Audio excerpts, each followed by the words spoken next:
Police তাদের সামনে আরেকটা নাটক সাজিয়েছে। এই পুলিশ কিন্তু পুরো ডিপার্টমেন্টকে আপনার প্রশ্নবিদ্ধ করে তুলেছে।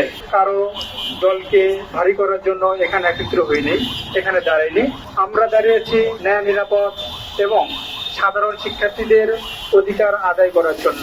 ডাকসু এমন একটা প্রতিষ্ঠান যেখানে যে কোনো সংগঠনের প্রতিনিধি তারা করবে, যে কোনো সংগঠন থেকে উঠে আসুক না কেন, নির্বাচিত হোক না কেন, নির্বাচিত হওয়ার পরে তারা কিন্তু আপনার শুধু যেই দল থেকে নির্বাচিত হয়েছে সেই দলের প্রতিনিধি করে না, ঢাকা পুরো বিশ্ববিদ্যালয়ে যত শিক্ষার্থী আছে সকলের প্রতিনিধি করে, তাদের কণ্ঠস্বরে কথা বলে। কিন্তু অত্যন্ত দুঃখের বিষয় হলো আমরা গত 23 এপ্রিল একটা ভুয়া ফটোপার্ককে কেন্দ্র করে যে দৃশ্য আমরা দেখেছি, তাদেরকে মিথ্যা ব্লেম দিয়ে, অর্থাৎ মোসাদ্দেক এবং জুবায়েরকে যে মিথ্যা একটা ব্লেম দিয়ে তাদেরকে একটা নাটক মঞ্চ সাজিয়ে তাদের সাথে যেরকম একটা মত তৈরি করা হয়েছে, আমরা মনে করি তারা মত তৈরি করার পাশাপাশি তাদের সামনে তাদের জীবনে একটা ঝুঁকি, অর্থাৎ তাদেরকে মেরে ফেলবে এরকম একটা প্রাণনাশী হুমকি দেওয়া হয়েছিল। কিন্তু তারা নিরাপত্তার স্বার্থে আপনার বাংলাদেশের রাষ্ট্রের যে প্রতিষ্ঠানগুলো আছে শাহবাগ থানা, সেখানে তারা নিরাপত্তার জন্য মামলা করার জন্য অথবা সাধারণ একটা ডায়েরি করার জন্য তারা শাহবাগ নিয়েছিল।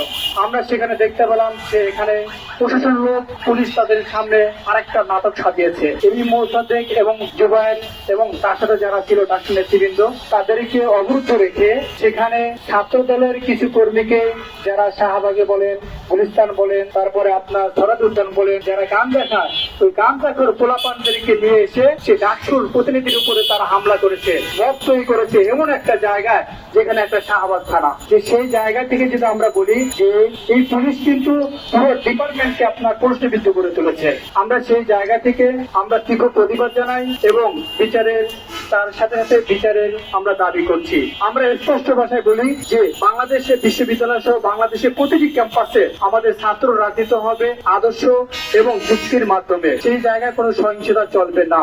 আমাদের সর্বদলীয় ছাত্র ঐক্যের পক্ষ থেকে আমাদের সরকারি দল যে আছে, সরকারি দলের যে অন্য সংগঠন আপনার ছাত্র দল, তাদের প্রতি আমাদের উদারত আহ্বান থাকবে, আপনারা এই ধরনের মত তৈরি না করে আমরা আপনাদের সাপোর্ট করব, আপনারা আমাদের সাপোর্ট করবে, আপনাদেরকে সাপোর্ট করব, যাতে করে ডাকসু সহ বাংলাদেশের প্রতিটি ক্যাম্পাসে সাধারণ শিক্ষার্থীরা তাদের স্বশিক্ষা অর্জন করতে পারে এবং তাদের সম্মান এবং তার মর্যাদা রক্ষার্থে আমরা আপনাদের পাশে চাই।